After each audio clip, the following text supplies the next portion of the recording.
अरे तुम्हारे पिता को हम ही बनाए थे। वो लालू जी का छोड़े ना, 2 बार तो हमने उनको मुख्यमंत्री बनाया। अरे पूरा जात वाला भी, अरे तुम्हारे जात वाले भी जो जात थे हमको कहते थे काहे के लिए आप कर रहे हैं। जी तो ब्रह्मांड को ही बनाए। संसार की उत्पत्ति तो 2005 के बाद से हुआ है। पिछले 2 दिन में बिहार के मुख्यमंत्री नीतीश कुमार और नेता प्रतिपक्ष तेजस्वी यादव के बीच ऐसा वाक युद्ध हुआ है जिसने नीतीश कुमार के पलटने की सारी गुंजाइशों को खत्म कर दिया है। नीतीश कुमार ने तेजस्वी पर हमला बोला है तो तेजस्वी यादव ने भी बेहद तल्ख अंदाज में नीतीश कुमार को जवाब दिया है। ऐसे में भविष्य की सारी संभावनाओं को देखते हुए अब कांग्रेस भी तैयार है और उसकी नजर आरजेडी के साथ सीटों के बंटवारे पर है, जिसमें कांग्रेस का आरजेडी को आंख दिखाना लगभग तय है। आखिर पिछले 2-3 दिनों में बिहार की बदली राजनीति की क्या है पूरी कहानी, आज बताएंगे विस्तार से। नमस्कार, मैं हूं अविनाश और आप देख रहे हैं अनकट। नीतीश कुमार ने सदन में तेजस्वी यादव की मौजूदगी में ही निशाना साधा और साफ तौर पर कहा कि तुम बच्चे हो, ये कब पैदा हुआ?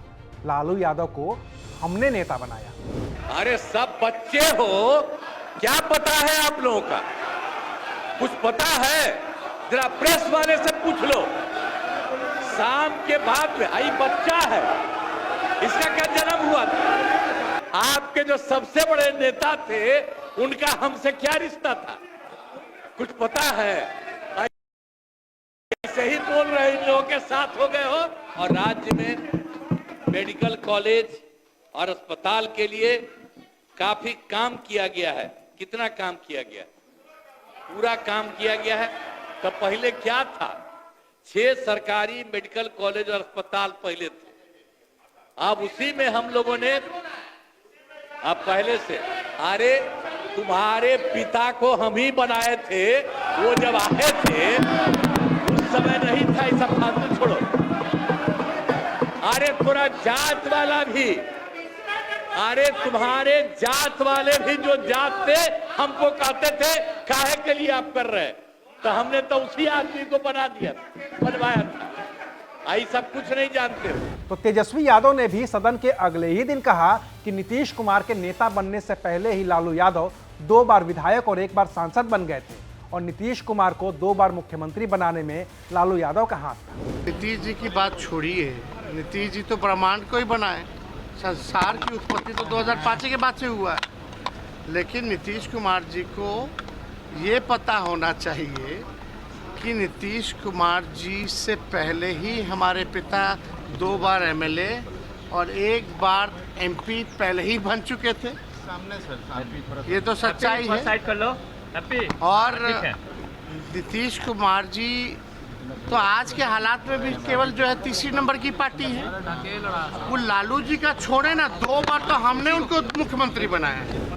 दोनों की इस जुबानी जंग में इतना तो साफ हो गया कि लालू और नीतीश के बीच भरपूर तल्खी है और तेजस्वी यादव जो बोल रहे हैं वो बिना लालू यादव के सहमति के नहीं ही बोल रहे हैं। रही सही कसर नीतीश कुमार ने सदन में ये कहकर पूरी कर दी कि वो तो बीजेपी के साथ है। अरे जब गड़बड़ किए तो 1 बार लिए थे, हरा दिया, और दूसरी बार भी गड़बड़ किया, दूसरी बार भी हरा दिया। और अब कहीं से नहीं, इधर उधर नहीं, हम लोग एक साथ मिलकर काम किए, हम लोग सब दिन के लिए साथ रहेंगे। अब कुछ नहीं है। पहली बार उसने केंद्र सरकार ने ये के गठन के बाद उन्होंने किया बिहार के लिए विशेष आर्थिक सहायता के रूप में। आपको बता दें, सड़क, उद्योग, स्वास्थ्य, पर्यटन और बाढ़ नियंत्रण के लिए बड़ी राशि देने की घोषणा उन्होंने की।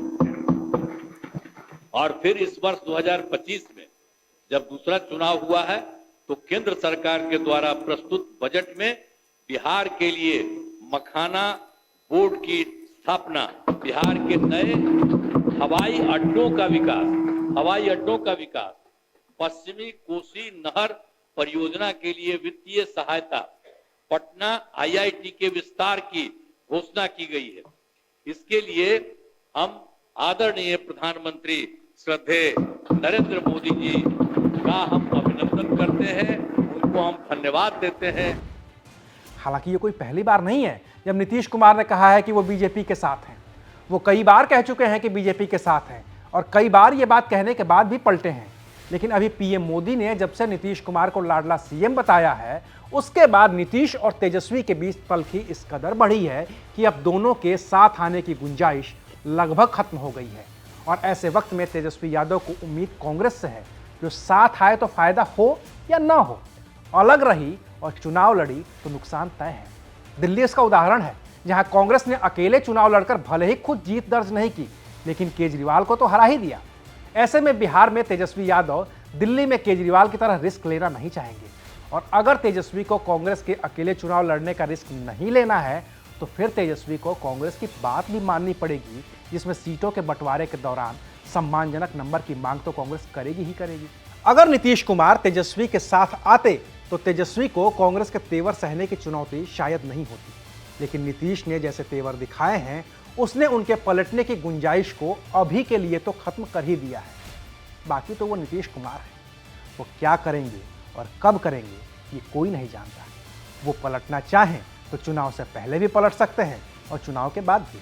तो नीतीश कुमार पर कोई भी सियासी टिप्पणी आखिरी नहीं होती, क्योंकि नीतीश कुमार राजनीति में गुंजाइश हमेशा बनाए रखते हैं। शुक्रिया, आप देख रहे थे अनकट।